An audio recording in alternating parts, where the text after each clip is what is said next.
Então vamos lá. Deixa eu voltar para apresentar.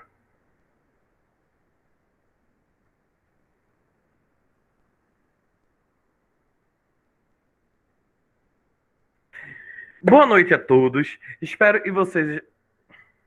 Ai, que susto.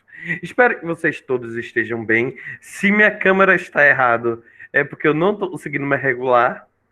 Eu desaprendi a regular isso. Mas vamos lá. Tá todo mundo bem? Tá todo mundo conseguindo acompanhar os assuntos de história? Tio, aonde a gente estava na última aula? Na última aula a gente terminou falando sobre o crescimento português, sobre as grandes navegações e por fim a gente finalizou com boa noite, boa noite. A gente finalizou com a chegada dos portugueses aqui. Boa noite, Lisa. Tudo bom? Com a chegada dos portugueses aqui no Brasil. Existe muito controvérsia um termo descoberta. Lembra em nossa história o estudo da história aplicada e no Brasil e cobrado no Enem é muito, que eu vou falar, positivista. Positivismo é uma forma de estudar a história no qual grandes acontecimentos e grandes personalidades são enaltecidas. Por isso, e Segunda Guerra Mundial, de vez de a gente estudar os acontecimentos em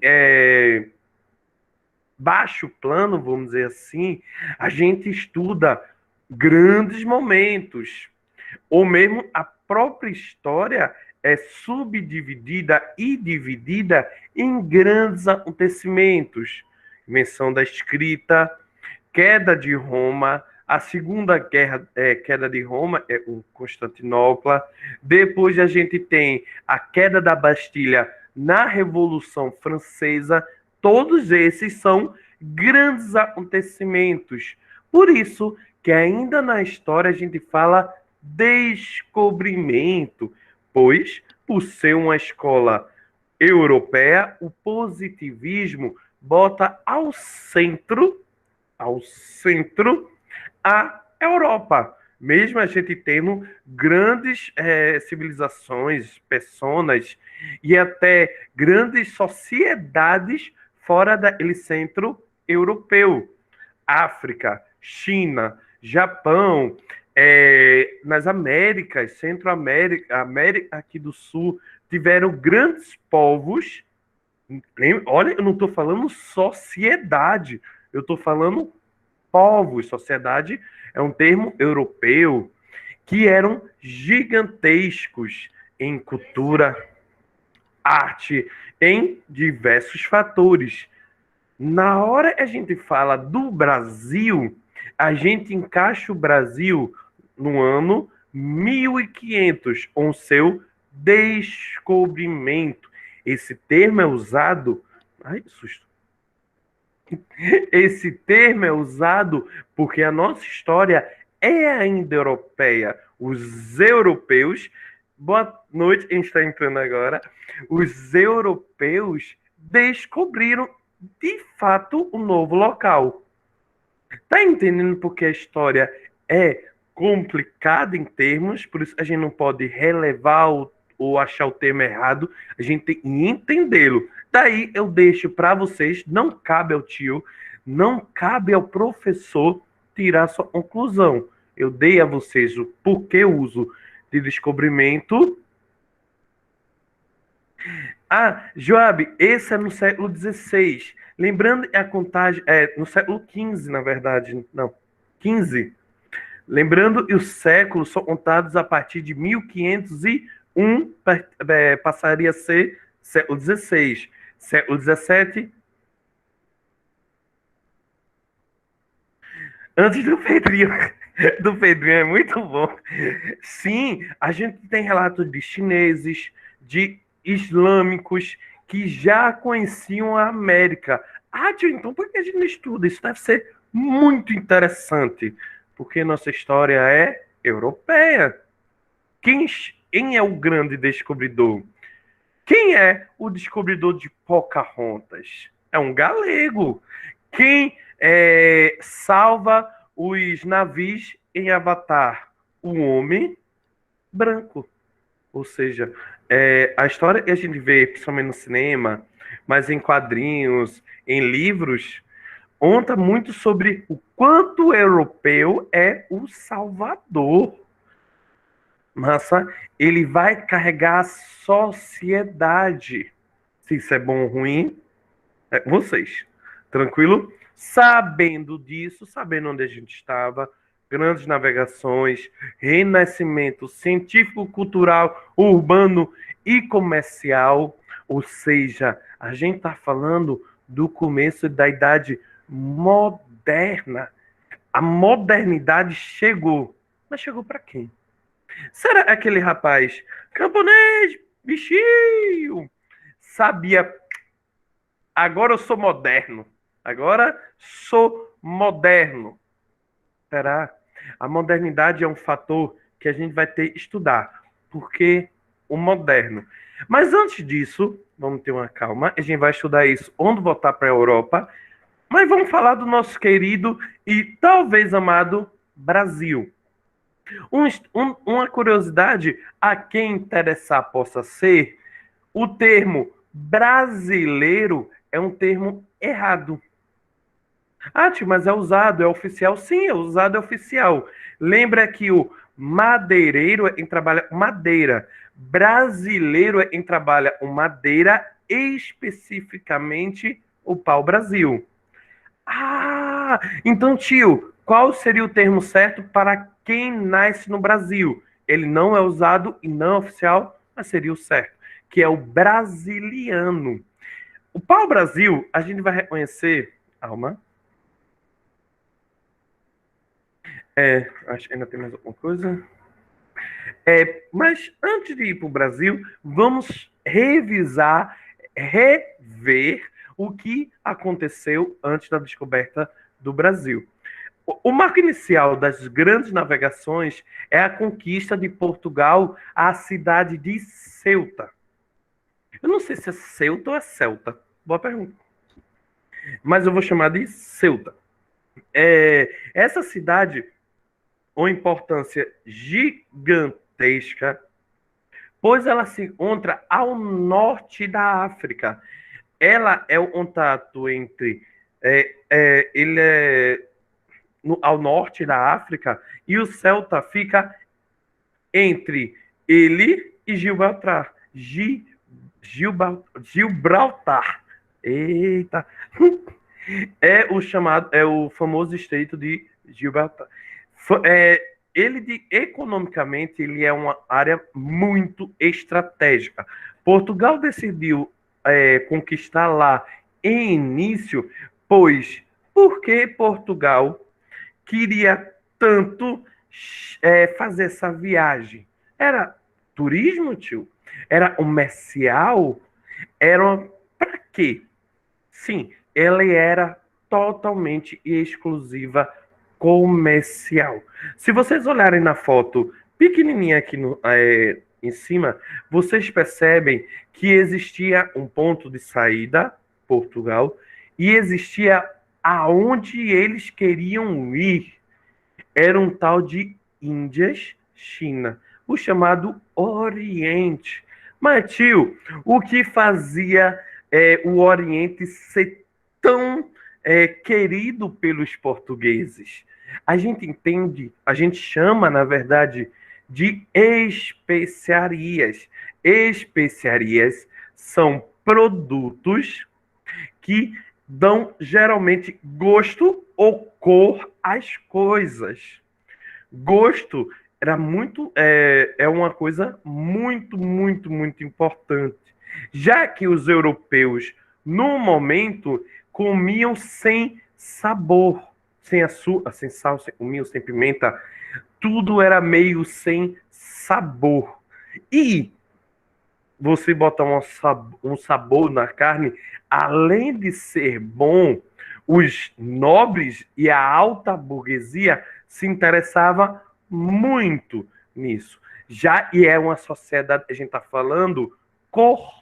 hotéis. Você não só cozinhava, você cozinhava para uma grande quantidade de pessoas, eu ia falar influências, mas não abre aqui. Grandes, fortes na política, tá entendendo? Então entenderam. Ah, e cor, tio. Cor era muito importante. Portugal só ele é riqueza. Mais ou menos isso. É, então, Portugal, ao chegar nas Índias, ao trazer cor, era para tingir. Vermelho é uma cor muito rica, porque era muito forte, muito usada e era cara. Você vê vários reis, nobres usando vermelho. O próprio casamento não usava o branco, sim o vermelho. Então, lá no Oriente existiam produtos e no Ocidente, além de ser valorizados, eram caríssimos, tá certo? Mas por que primeiro Portugal, tio? Primeiro Portugal, porque Portugal foi o primeiro país, foi um dos primeiros países a ser unificado, a se tornar o reino único. Isso ajuda bastante a Portugal. E o absolutismo junto ao mercantilismo, lembrando que ações do rei para controle do comércio, no qual o rei passou a dizer assim: o, a riqueza do país é eu sou a riqueza do país. Então eu preciso ser mais rico, já que o rei sou eu e eu sou o dinheiro, o país todo pertence a mim. Quanto mais o país for rico, mais ele se expande.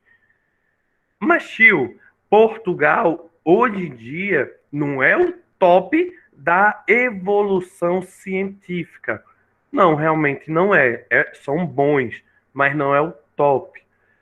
Então, por que eles saíram do mundo medieval e se tornaram grandes navegadores? É um salto muito grande em um período de tempo muito curto. Boa pergunta que eu fiz para mim mesmo. Portugal não entra na Idade Média. Tio, essa história de feudalismo na Europa por completo não existiu. Feudalismo que a gente estuda principalmente na França, um pouco na Alemanha.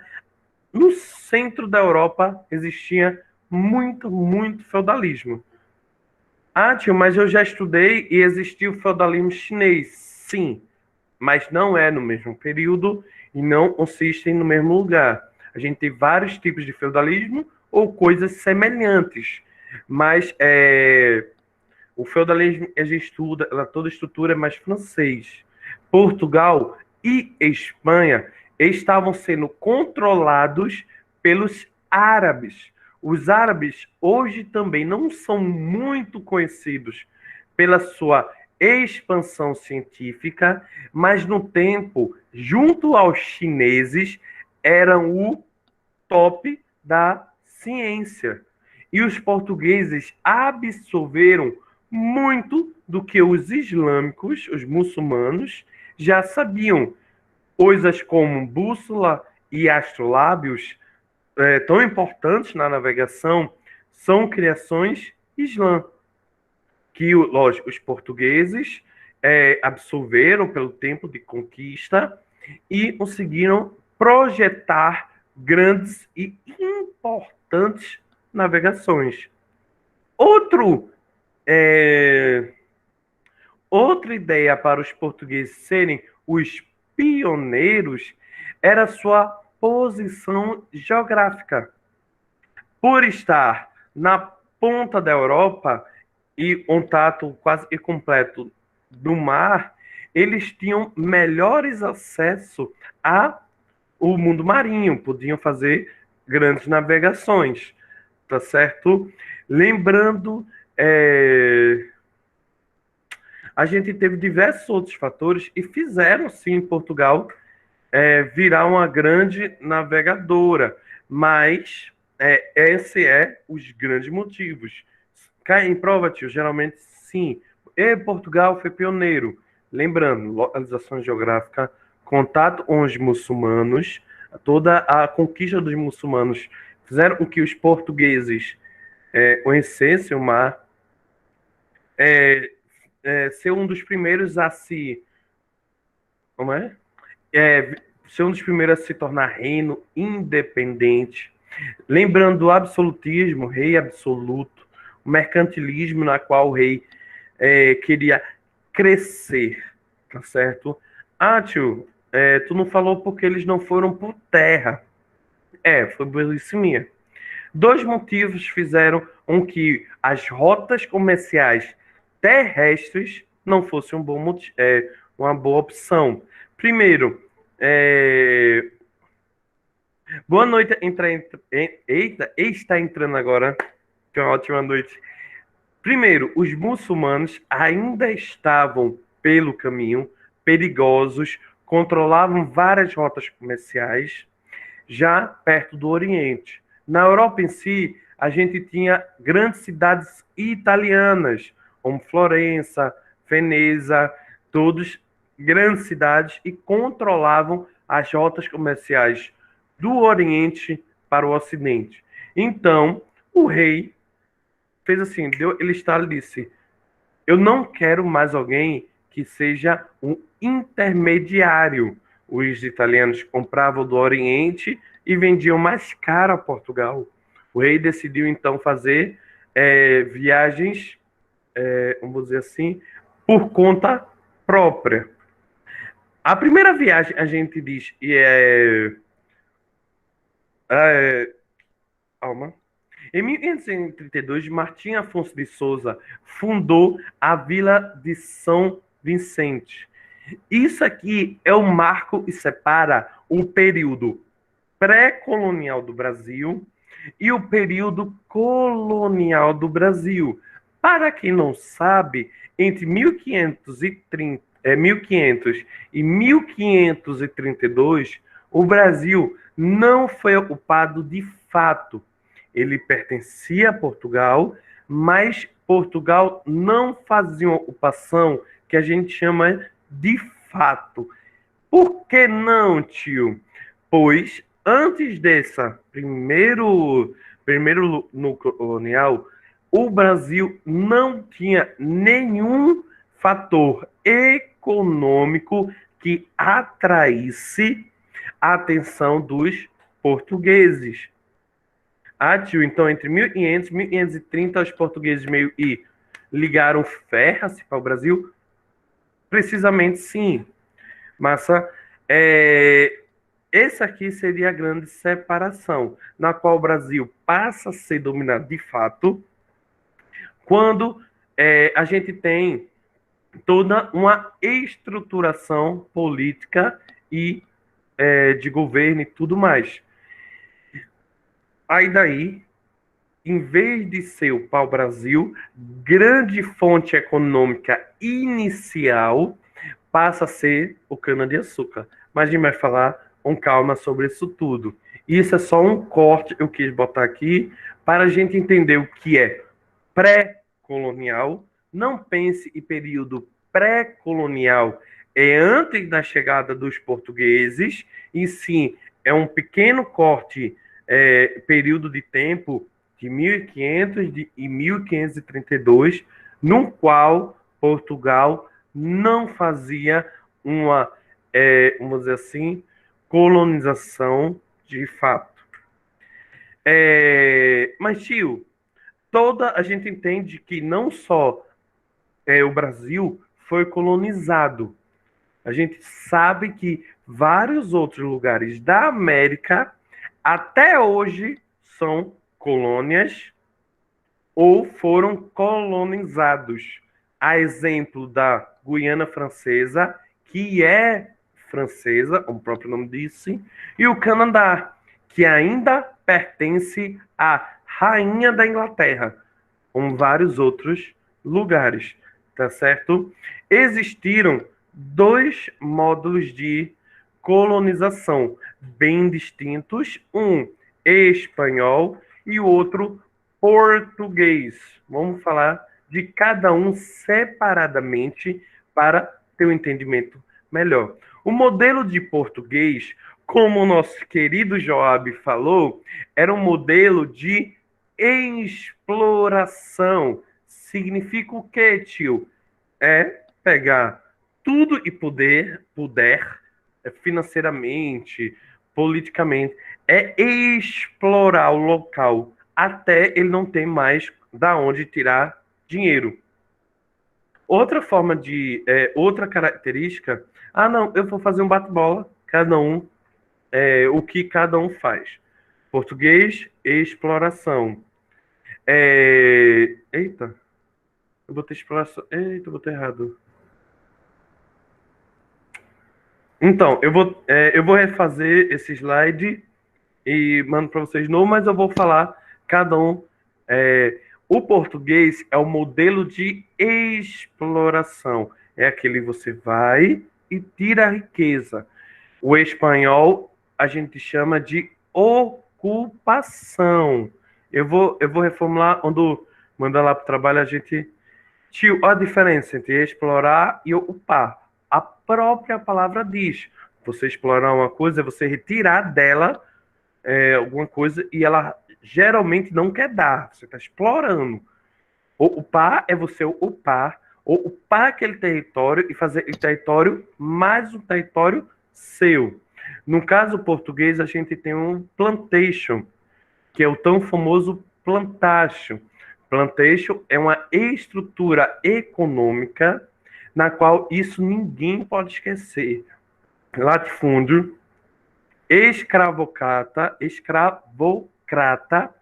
e monocultor, ou seja, grandes áreas de uma fazenda grande produzindo uma coisa, monocultura, usando trabalho escravo, escravocrata,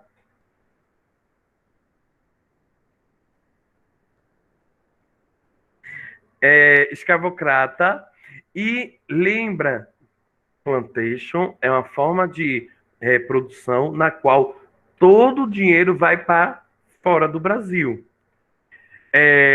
Mão de obra escrava nos dois casos, tá certo? Mas no caso do português era mais negro do que índio. Na Espanha, mais índios do que negros, tá certo? Aqui a sociedade não foi tão, vamos dizer assim,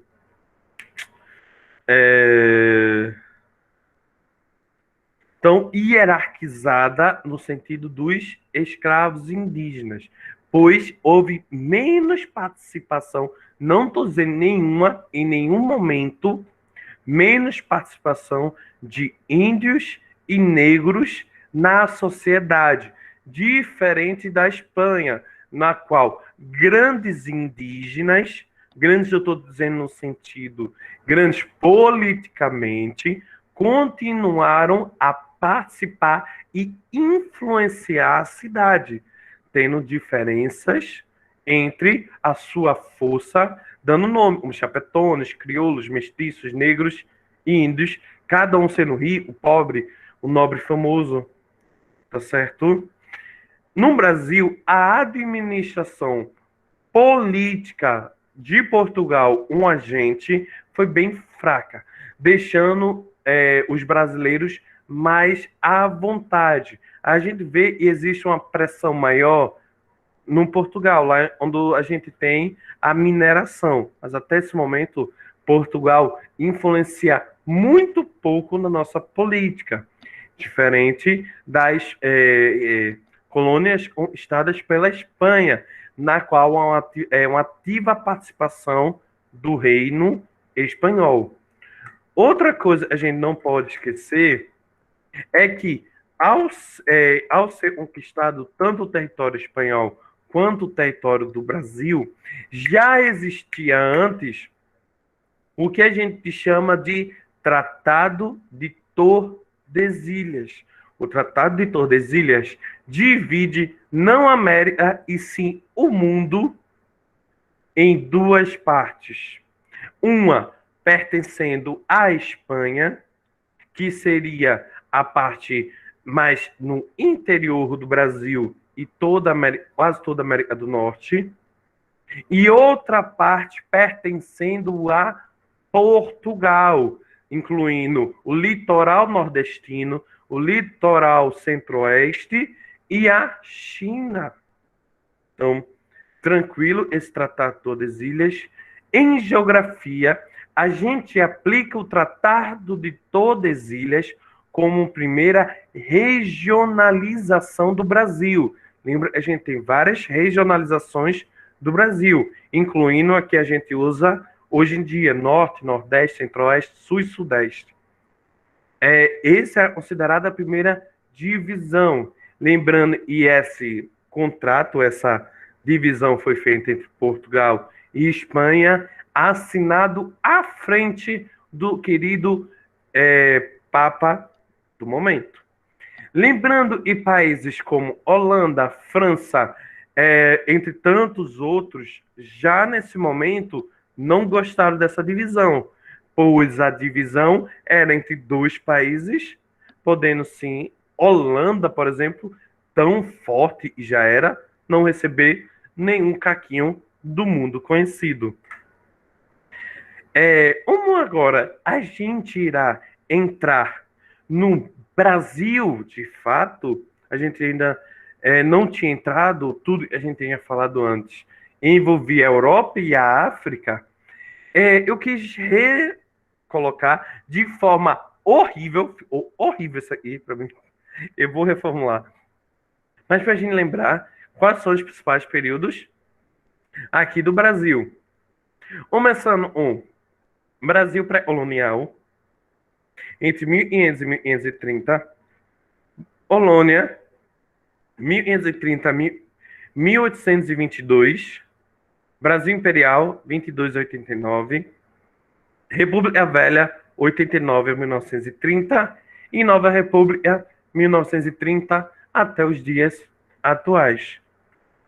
Então, vamos começar a falar de história de fato, o nosso querido Brasil pré-colonial, entre 1500 e 1530, 32, há divergências entre datas, mas vamos fechar entre 30 e 32. Características do Brasil colonial, pré-colonial, tá certo? A gente sabe em 1500, o nosso querido, como disse Wagner, Pedrinho, chega no Brasil e considera o Brasil um local pertencente a Portugal. Já chegou, pertencia a quem tinha. Por 30 anos, Portugal não se interessa pelo Brasil, muito pela riqueza das Índias e da China e das especiarias. O lucro chegava a 3.000%, lucro absurdo em uma viagem tão longa, tá entendendo? Então, isso fez com que o Brasil não desse muito interesse a Portugal. Fora que o Brasil não foi encontrado inicialmente nenhum metal precioso e nada que fosse considerado de grande valor, tá certo? Fora a gente tinha uma baixa tipo assim, Portugal não tinha uma grande quantidade de pessoa e por isso dominar o Brasil, e é grande, com a pouca quantidade de portugueses, seria bem mais difícil, tá certo? Por isso, a gente recebeu dois tipos de expedições nesse momento: as exploradora e as guarda-costa. A exploradora tinha a função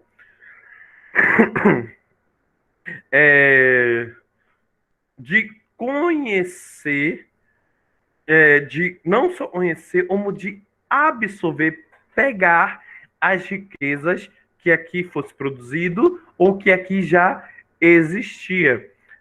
Tio, qual era o principal tipo de produção que já existia? Geralmente era coisa da floresta. Animais, pessoas, pau-brasil, foram muito trocada, o que a gente chama de escambo, esse troca entre indígenas e Entre indígenas e portugueses, a gente chama de escambo. Houve muita troca. Os indígenas eram bem inocentes, não necessariamente. Os indígenas também trocaram por espadas, facas, todo tipo de arma ou tecnologia que poderiam absorver. Muito porque os indígenas brasileiros eram guerreiros, tá, gente? Viviam em constante guerra entre tribos. A gente tem relatos de guerras tribais gigantescas. Aí naquela onda, o inimigo do meu inimigo é meu amigo. Eu, indígena, faço contato com os portugueses, ver uma posição da visão. A gente fala muito sobre jogos, filmes, livros, em primeira ou em terceira pessoa. Eu estou tentando reverter essa visão. Os indígenas eram super guerreiros e o inimigo do inimigo deles é o amigo e leal a eles. Então, houve muito essa troca de tecnologia para e os próprios indígenas conquistassem mais territórios. Por isso a gente tinha inicialmente vários escravos indígenas no qual eram perdedores de guerra. Sorry. Ah, tio, então os portugueses eram menos ruins por causa disso? Não. Não quero falar isso, nem de perto eu falar isso. O que eu tô falando é história bem mais complexa do que vilão e mocinho. Pessoas são cinzas, pessoas não são brancas nem negras, no sentido de humor, tá certo? As pessoas são cinzas, pessoas podem ser boas e más ao mesmo tempo. A gente precisa só entender o que aconteceu na história. Sim, os portugueses, ao chegar no Brasil, houve muita dominância, houve morte de geral. A maior doença do mundo está nesse momento. A gripe que quase uma grande quantidade de indígenas tiveram. Gripe simples. E nenhum indígena tinha como se proteger, não tinha remédio, não tinha vacina no tempo. Maior até do que a peste negra, a gripe e os indígenas em toda a América pegaram, houve muito mais morte. Muito mais. Então, sim, existem situações bem claras nisso. E são as expedições exploratórias. Também temos a guarda-costa, na qual, pelo próprio nome diz, tinha a função de guardar a costa brasileira. De quê, tio? Lembra dos holandeses, franceses, que não curtiram muito essa historinha de que legal, essa terra é só minha. E eles, holandeses também, vieram no Brasil conquistar o seu lugarzinho ao sol. Então, existiam expedições guarda-costas com função de repelir tais avanços. Tá certo? Vamos falar economicamente o que se sobressaía. O famoso pau-brasil. Muito pela sua cor, a cor que o pau-brasil conseguia produzir, a famosa vermelha, dava lucros abusivos. Vamos lá, com calma. Primeiramente, não era o reino de Portugal que fazia tal exploração. Quem fazia essa exploração era pequenos ou médios comerciantes que recebiam do rei o direito de explorar o Brasil, principalmente o pau-brasil. Não era o próprio reino, não era o império, não era mercantilismo, e sim pequenos ou médios comerciantes que faziam a coleta. Lembra que o pau-brasil é muito importante nesse período, mas não é o único, tá certo? Mas por que sua importância, tio? Tinta, a madeira, ótima para produzir barcos, fazia com que esse produto fosse muito caro lá fora. Tio, no Brasil, como era feita essa troca? em o que a gente chama de feitorias. Feitorias é o lugar específico, geralmente no litoral. Pensa-se um galpão de madeira, na qual os indígenas vinham, deixavam a madeira, pegavam um produto do seu interesse e os comerciantes portugueses, nas expedições, ó, vinham, retiravam e queriam e retornavam ao Portugal. Política, num período entre 1500 e 1530. A gente tem o que a gente chama de pacto colonial.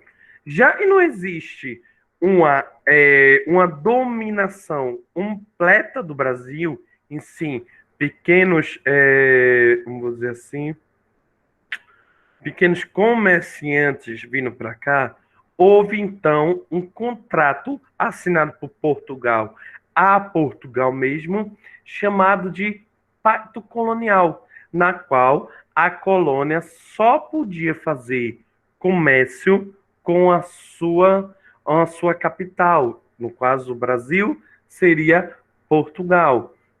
Isso a gente chama de pacto colonial. Ou seja, o Brasil só podia vender para uma pessoa.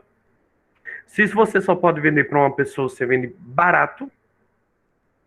Ao mesmo tempo que o Brasil só podia comprar de Portugal. Se você só pode comprar de uma pessoa ou de um setor, é muito, muito, muito mais caro. Isso é chamado de pacto colonial. Outra coisa, a gente é bem conhecido que como o Brasil não poderia ser conquistado completamente todo o seu território, Portugal, vendo que o Brasil estava sofrendo várias invasões francesas, holandesas e entre outros, separou o Brasil em várias pequenas partes, o que a gente chamaria de capitanias hereditárias. Essa doação era feita por meio de um foral, o foral no qual o rei dava a uma pessoa o direito de vir, um pedaço de terra aqui no Brasil. Com esse direito, ele também teria deveres, 3 deveres principais. Fazer com que o seu território rendesse lucros, povoar o território e protegê-lo das 14 capitanias hereditárias, ao termo hereditárias, pois passaria de pai para o filho, só 2 deram certo, Recife e São Vicente. São Vicente, e hoje conhece como São Paulo. Todas as 2 foram para um motivo, foram por causa de um motivo, a produção do açúcar. O açúcar passou a dar muito dinheiro, tá certo? Mas, tio, e todas as outras não foram conquistadas? O que aconteceu? Todas as outras não deram tão certo como Pernambuco e São Vicente. Por diversos motivos. Algumas não tinham um território bom para plantação, ou não foi achado nada que desse lucro. Pode também ser porque era muito caro para você investir em um território. E o terceiro, tinha muitos nobres que olhavam para o Brasil, lógico, quem recebia esses títulos eram nobres, olhavam para o Brasil, eu vou sair da Europa no meu conforto para as terras dos selvagens, nem se interessava e nem vinha, tá certo? Outro termo também, e precisa ser falado, é a carta de doação. A carta de doação, diferente do floral, que era o rei que dava, era que o próprio capitão das capitanias hereditárias teriam como doar um pedaço da sua terra para outro nobre, outro capitão, tá certo? E funcionaria semelhante a semelhante ao que acontecia no feudalismo, na qual o nobre poderia dar pedaço da sua terra para outro nobre. Tranquilo? Aí eu já falei da doação.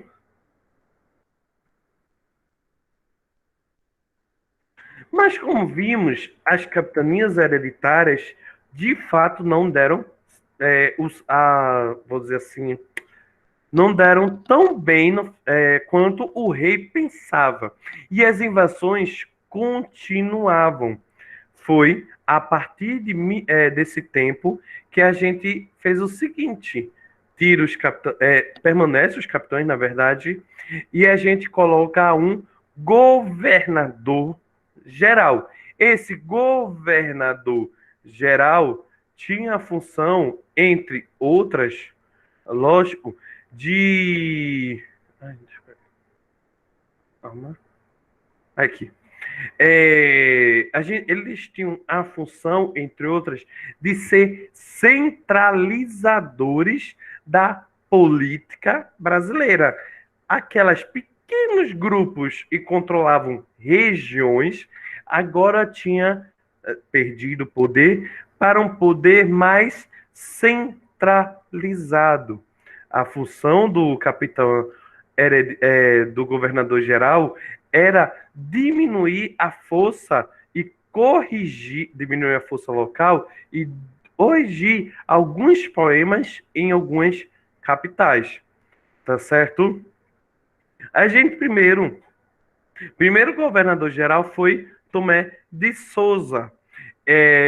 Tomé de Souza fez doação das Seis Marias, criação de engenhos, criação do primeiro bispapo do Brasil e trouxe com ele os jesuítas.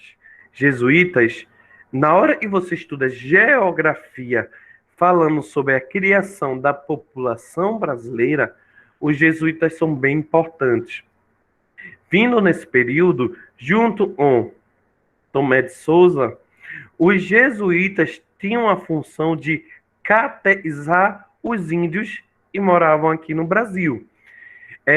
Até hoje, a nossa principal cidade do Brasil, em questão econômica e financeira, e reconhecemos, São Paulo. Lógico, a gente tem um amor pelo Nordeste, mas São Paulo ainda é muito forte economicamente. Foi criação de uma escola jesuíta.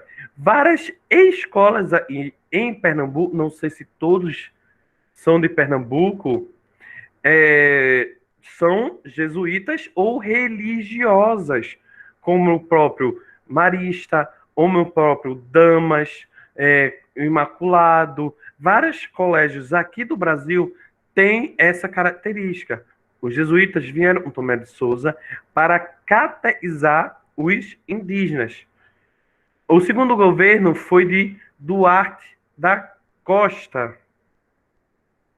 Duarte da Costa teve atritos entre colonos e jesuítas, geralmente é por território. Os jesuítas queriam territórios para poder fazer as suas escolas, tá certo? A gente teve atritos entre os índios, bispos, governadores. A gente teve grandes invasões francesas aqui no Rio de Janeiro, tá certo?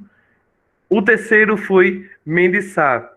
Mendes Sá, ele consegue restabelecer uma relativa paz aqui no Brasil, depois de tantos conflitos que houve no período de Duarte da Costa, e ele consegue a expulsão dos franceses no Rio de Janeiro. No quarto governo geral, a gente tem o Estado de Maranhão e o Estado do Brasil, uma divisão de dois Brasis.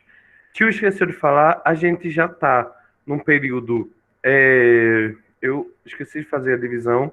A gente, desde as capitanias hereditárias, a gente já se encontra num período colonial. O período colonial começa essa esse tipo de, vamos dizer assim, deixa eu olhar minha câmera. Tá bom.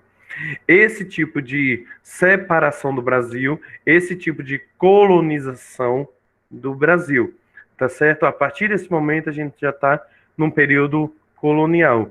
A cardoação, os governadores gerais, tudo isso já é período colonial, começando depois de 1530. Economia do período colonial. A gente tem, na verdade, ainda, já, o açúcar tem uma importância gigantesca para a economia de Pernambuco até hoje em dia, o famoso ouro branco. O ouro branco fez com que a economia, principalmente pernambucana, crescesse absurdo pelo seu valor na Europa, considerado o ouro branco, o açúcar fez com que Recife se tornasse, entre século XVI até o século XVIII, a capital mais rica de todas as Américas. Recife não é uma criação portuguesa. A gente estuda e Recife inicia antes, antes dos portugueses, principalmente para quem conhece Recife, aquele Recife antigo, ele já é bem antigo mesmo, não na estrutura que a gente conhece hoje em dia. Mas Recife, todo Pernambuco fica muito bem financeiramente por causa do açúcar, tá certo? Lógico, o açúcar não era só produzido aqui no Brasil. Existia produção em várias partes da América e também em alguns pontos das ilhas próximas à África, tá certo? Mas onde era produzido? O açúcar era produzido no que a gente chama do engenho de açúcar, muito comum ainda em Pernambuco, muito bonito de visitar. O Maçangana é lindo, lá acho que no litoral sul.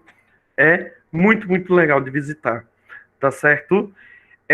Os portugueses não tinham tanto dinheiro para bancar o engenho. O engenho geralmente era uma estrutura bem cara e bem grande. Então, os portugueses tiveram a seguinte ideia: pedimos emprestado aos holandeses. A gente pede dinheiro emprestado aos holandeses, começamos a produzir o açúcar e entramos em um ciclo com os holandeses, na qual todo mundo sai ganhando. Vamos ver se é assim mesmo. O engenho produzia o açúcar. O açúcar não era totalmente produzido aqui. O que era produzido aí no Brasil era o pão de açúcar. Alguém já viu aí o pão de açúcar? Um pão de açúcar? Ah, tio, mas o pão de açúcar não é aquele morro e tem lá no Rio de Janeiro? Se vocês puderem procurar no Google agora uma foto de um pão de açúcar, o que era formado, ele parecia o formatozinho bonitinho do pão de açúcar. Um morro mesmo. Esse produto, junto com toda a estrutura, não precisamos entrar agora, era levado para Portugal. Portugal comprava por um preço bem baixinho. Portugal não transformava em açúcar, mandava para a Holanda transformava em açúcar e daí vendia de volta para Portugal. Ou seja, a Holanda saiu ganhando muito com mas muita gente saiu ganhando. Estrutura da produção do açúcar. A gente já falou, plantation, grandes latifúndios, monocultores. Lembra, monocultor é só produzir uma coisa. Nesse momento, açúcar. Escravocrata significa uso de escravos. E para comércio exterior. Tudo e era produzido, era vendido para Europa. Nisso a gente tem esse é um engenho ainda, tá entendendo? E sempre se fala, isso cai muito em prova do Enem? Não muito. Preciso saber, tio? É, isso é muito um básico. Existem, eu digo, história, tem muito termo, e não vai cair perguntando o que é senzala. Não, não vai. Só se você for muito gurizinho. Nossos futuros filhos ou netos vão responder isso, quinto ano. Não, o que eles botam é só o nome. Em meio a um texto gigantesco, ele vai só estar ali, na casa de Pulgar. Se você notar aonde está aí o contextório, se você notar, na verdade, você ainda consegue, senzala, deve fazer sentido uma coisa ou outra. Mas se você nem isso conseguir entender o contextório, a casa de Pulgar vai pegar. Então, bom saber termos para compreender, às vezes, até as questões. Canavial, o próprio nome fala, onde era plantado a cana-de-açúcar. Casa Grande, onde o senhor de engenho ficava. Eu tô querendo ver se eu acho uma foto do cana-de-açúcar para mostrar pra você. Ah, depois eu mostro. No final eu mostro. Devia ter puxo. Bom lembrar. Casa Grande, onde ficava todo a família do seu feudal, do seu engenho. Lembra, não é só a família dele que mora lá. Agregados também moravam lá. Eram família grande, primos, tios, sabe a família? E a avó, geralmente a matriarca da família, na qual tem os filhos, os netos, e já estão indo os bisnetos dentro da mesma casa, que na verdade é muito legal isso. Meu sonho é ter uma casa com muita gente assim. Era o que acontecia num tempo em que, lógico, a sociedade ainda não é ainda matriarcal, mas era bem menos do que é hoje em dia, em que o patriarca, o senhor de engenho, tinha toda a sociedade. A gente tem a moenda era em engenhos de ricos. A moenda é esse. É o que gira. Eu não sei o que chama ali.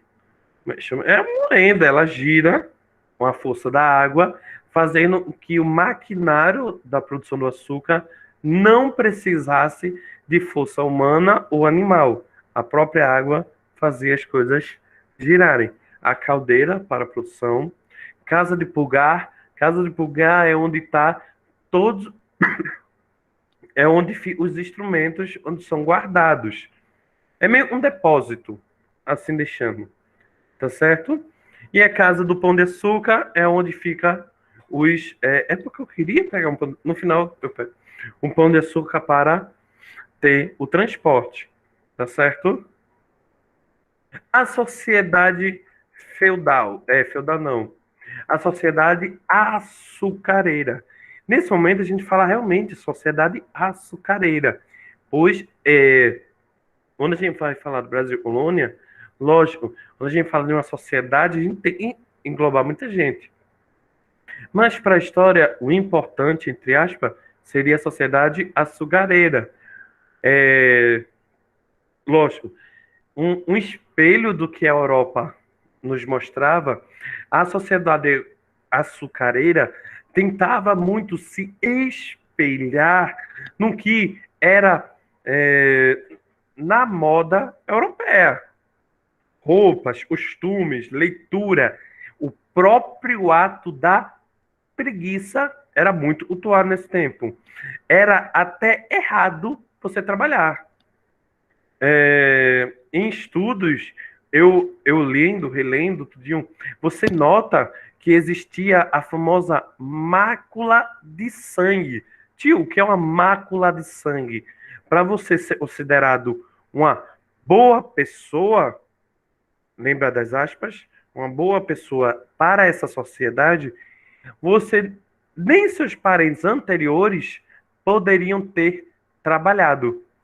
3 gerações anteriores não poderiam ter trabalhado. Ah, tio, mas meu avô trabalhou. Então você tem, a gente chama de mácula de sangue, sangue sujo pelo trabalho. Então, existia a, o incentivo a você não só ficar em casa, como receber pessoas. Vários relatos eu leio de que as pessoas eram incentivadas a chamar outras pessoas, grandes políticos ou grandes nobres, para visitar a sua casa. E você tem que receber, lógico, de forma mais cortês possível. Tá certo? Outra coisa que a gente tem é a presença de cristãos novos. Cristãos novos são europeus que vinham para o Brasil, geralmente fugidos ou refugiados ou forçados, mas não deixavam de ser europeus brancos.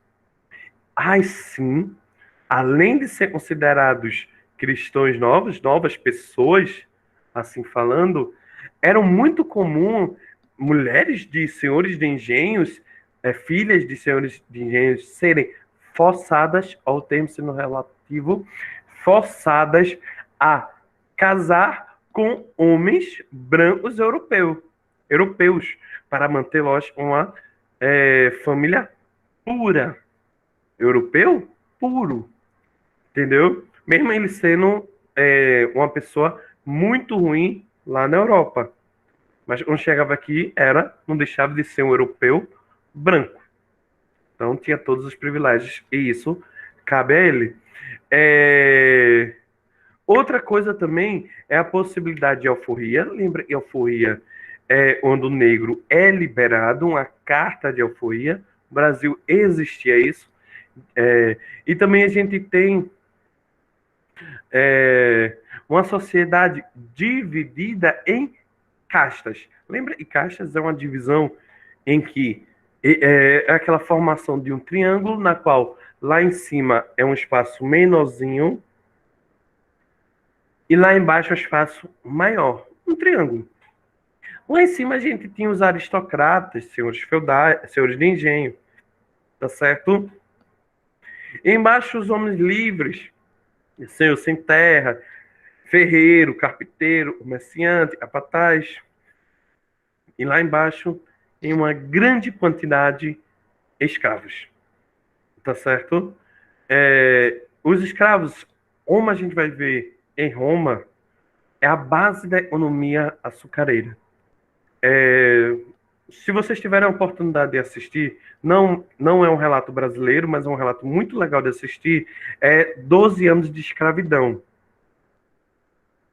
Tá certo? Eu sou professor, eu tenho uma voz de fala como professor. Eu não posso dar voz de fala, não posso ter aqui em momento voz de fala do sofrimento e até hoje é gerado desse momento. Se alguém quiser aí ter voz de fala, vai ser super bem convidado.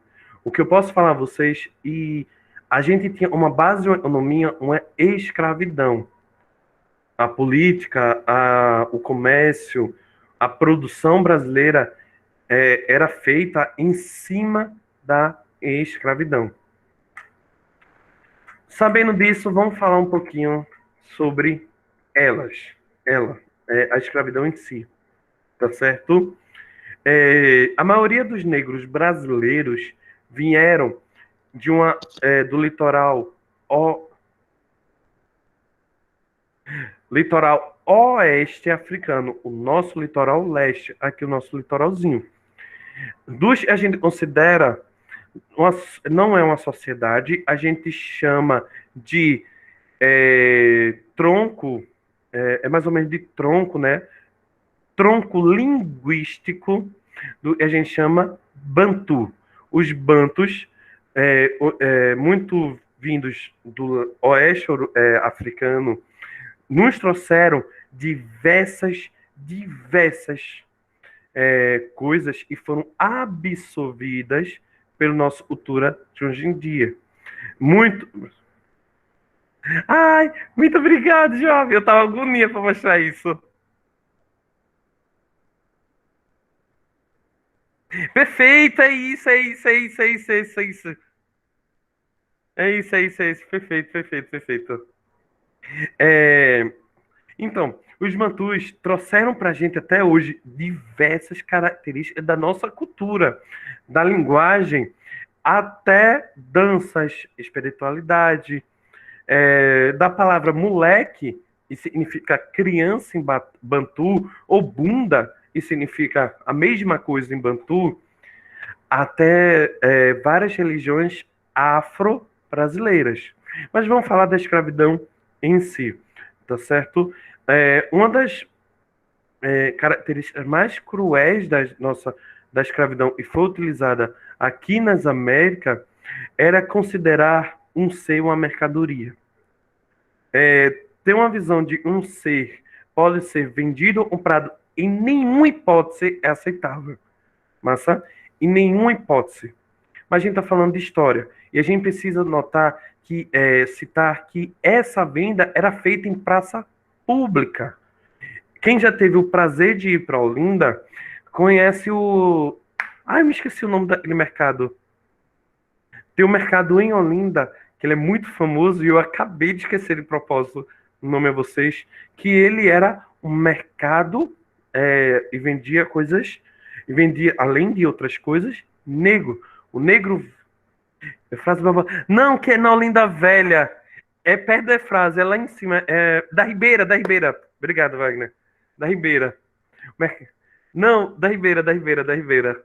Alguém já foi? O Mercado da Ribeira é muito lindo. Muito bom. Percebam os detalhes. Para quem já foi, eu sei, nem todo mundo é de Recife, mas deixa eu citar algumas coisas de além de Recife, só para a gente contextualizar. É, por exemplo, quem já foi para Recife Antigo, ou até mesmo para alguns pontos do Recife, nota que abaixo da terra existiam as pequenas janelinhas. E Olinda tem muito disso também. Aqueles eram lugares onde os negros ficavam. Como assim, tio, negros ficavam ali? Eles tinham que passar uma quarentena, um determinado período de para serem vendidos. Eles não podiam ser vendidos ao chegar no Brasil. Ao chegarem ao Brasil, eles tinham a quarentena e eram separados. Pelourinho é um exemplo também. O Pelourinho, vários estados do Brasil, existe o que a gente chama de Pelourinho. Mas Pelourinho hoje tem outra característica, mais religiosa. Mas sim, era um lugar de venda. Para quem não conhece, Porto de Galinhas, lógico, isso é um spoiler, a gente está adiantando uma história. Galinhas vêm de negros. Ao chegar no litoral pernambucano, no momento que foi proibido trazer negros, o tráfico negreiro, se tivesse um fiscal no litoral, os traficantes, o termo correto é traficante, jogavam os negros no mar. Por isso, até hoje, Porto de Galinhas. Essa galinha são os negros. Para quem não sabia, informação legal aí. É... Ah, outra coisa. O número foi milhões. Ao chegar no Brasil, eles eram separados da sua família. Isso era prioridade separar. Porque a prioridade dos engenhos era a produção. E se existia mais de uma pessoa falando línguas iguais, eles tinham medo de ter, vamos dizer assim, uma justificativa. Não justificativa não, eu estou me adiantando. Eles não podiam deixar duas pessoas falando igual para não ter fuga, para não ter protestos, tá certo? Tio, mas como isso se mantinha? Isso é terrível. O mundo via. Sim, o mundo via o genocídio e Hitler fez. Mas quando é justificado, todo mundo deixa. O justificação desse momento é o que a gente vai ver. Determinismo é um termo mais recente, mas a gente pode aplicar ilegal. Determinismo é quando diz, é uma teoria também usada na geografia, sociologia, na qual a pessoa é determinada por onde ela nasceu e cresceu. Se uma pessoa nasce na Europa, o determinismo diz, essa pessoa vai ser melhor, lógico, isso tudo entre aspas, mas para não estar em todo momento, né? Seria melhor por ser europeia. Se ela é africana, o determinismo diz que ela é inferior, e por ser inferior, é justificável eu usar ela, como é justificável até hoje algumas pessoas usarem animais para transporte, mesmo eles tendo um certo. Eles conseguem sentir, né? Não é sentir dor, sentir angústia e tudo mais. Ai, deixa eu passar aqui. Mas como era feito esse tráfico negreiro? O tráfico negreiro era feito em barcos negreiros, assim, e a grande quantidade dos negros ficavam na parte de baixo do barco, sem lugar para urinar, fazer cocô, comiam muito pouco, tinham várias doenças, tá certo? Algumas crianças eram liberadas a ficar lá em cima, mas pouquíssima. Tio fez questão de botar esse barco.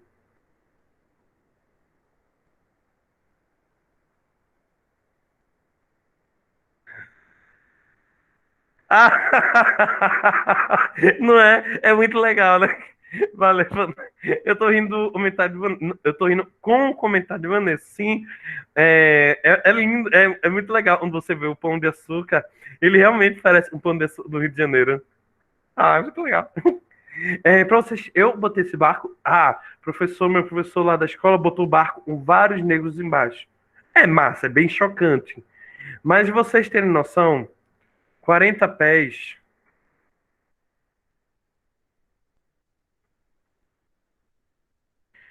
40 pés, esse aí deve ter 120 pés, são mais ou menos 130 metros. Tio, isso significa o quê? Isso significa que cabia milhares de indígenas em mais ou menos 120 metros. A casa de uma pessoa, de um apartamento, uma pessoa normal é de 60, 70, 80 metros. Uma casa. Uma casa, pensa a tua casa. Eu não estou dando limite máximo.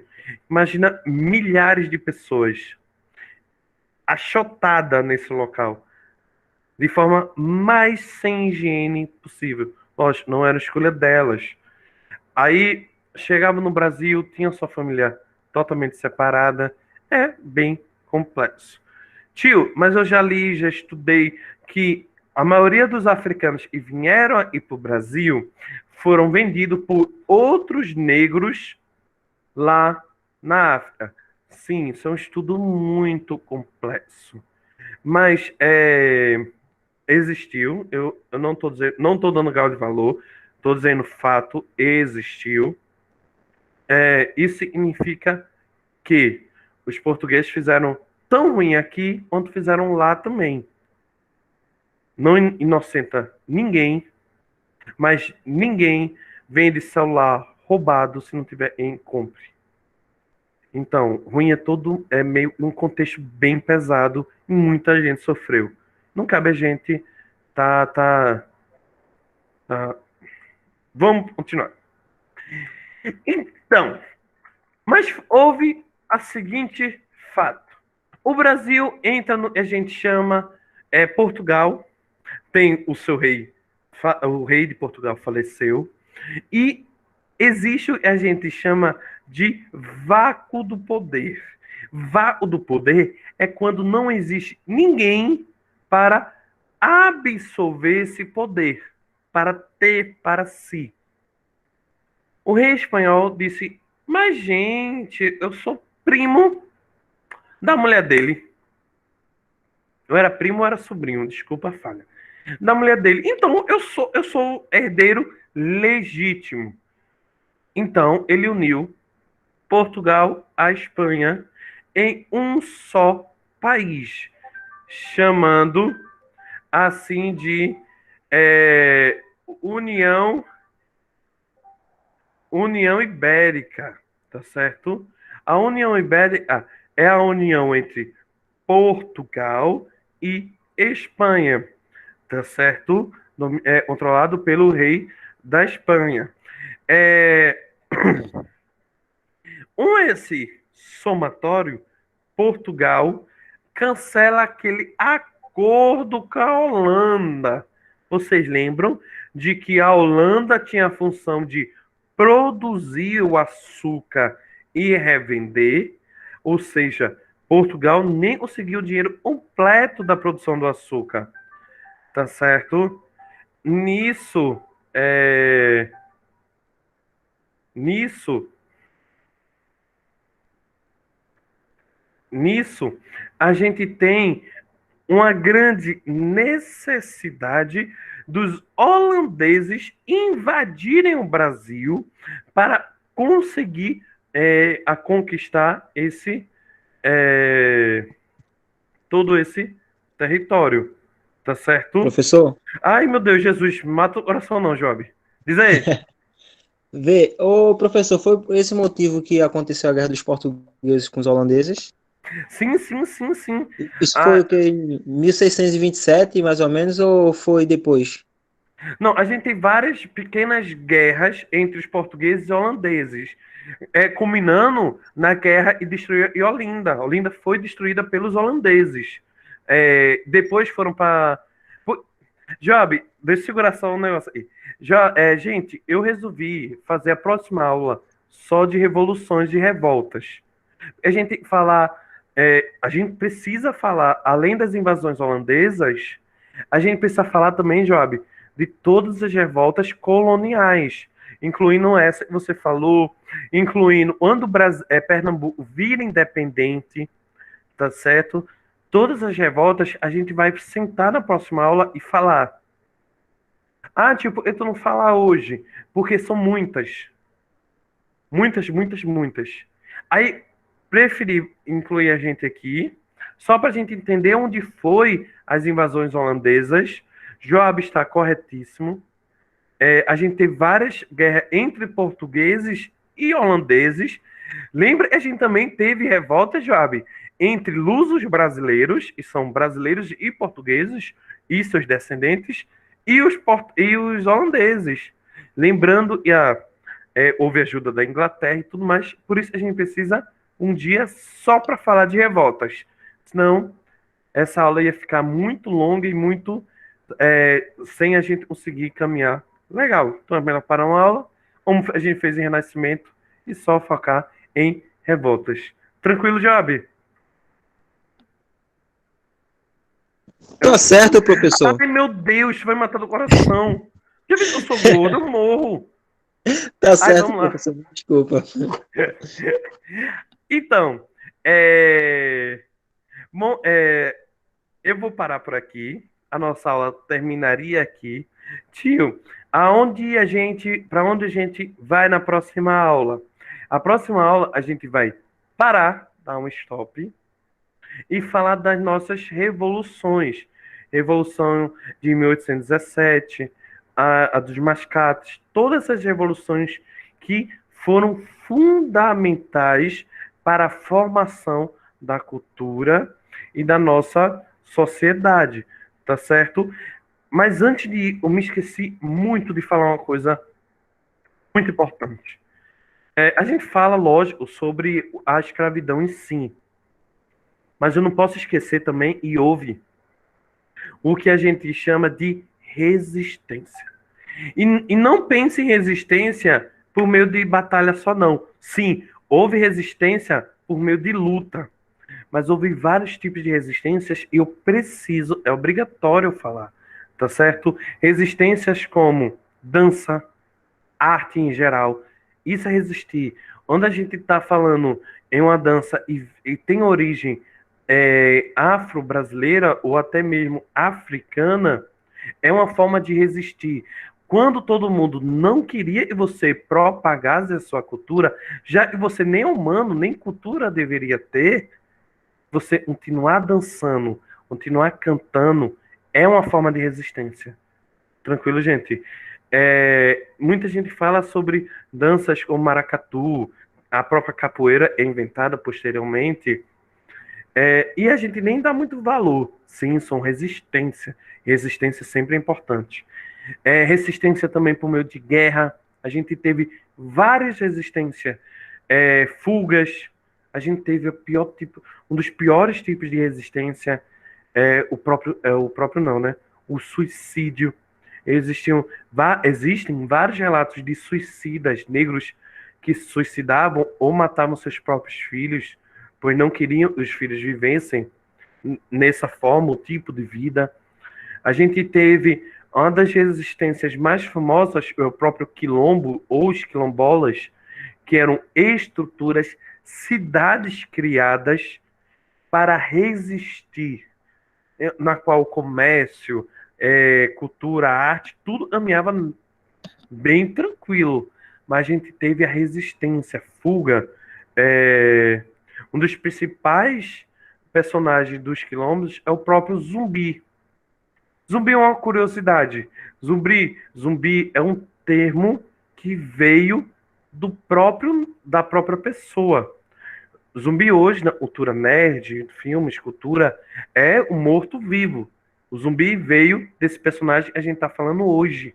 O zumbi é ou era um negro fugido que liderou os quilombolas. A gente não tem noção de se ele foi uma pessoa ou uma soma de pessoas que resistiram a diversas invasões até eles serem expulsos ou mortos pelos bandeirantes. A gente vai falar mais para frente. Mas, por exemplo, o nome zumbi hoje é usado para morto-vivo. O zumbi, ele, depois de morrer, depois que mataram ele foi encontrado várias vezes perambulando, andando lá pelo quilombo de Palmares. Por isso que o pessoal hoje usa até hoje em dia o nome zumbi para relatar uma pessoa e anda e reviveu. Uma boa curiosidade, né? O zumbi que a gente hoje em dia é desse personagem aqui do Nordeste. Então, gente, eu espero que vocês tenham gostado, tá certo? Eu achei uma aula bem produtiva, achei bem legal. Esse assunto é bem legal. Lógico, a gente tem vários percalços, é pesado algumas partes, mas eu acho um assunto muito divertido para a gente comentar, porque é nosso, né? Muitas dessas coisas que a gente vê. Ah, obrigada, gente. Muitas das coisas que a gente vê hoje em dia, a gente não faz ideia. Por exemplo, quando a gente fala de Olinda, Olinda é uma cidade medieval. Ah, tio, por que a gente fala disso? Primeiro, porque as casas, uma tem contato com a outra. Lógico, quando a gente fala Olinda, é Olinda alta.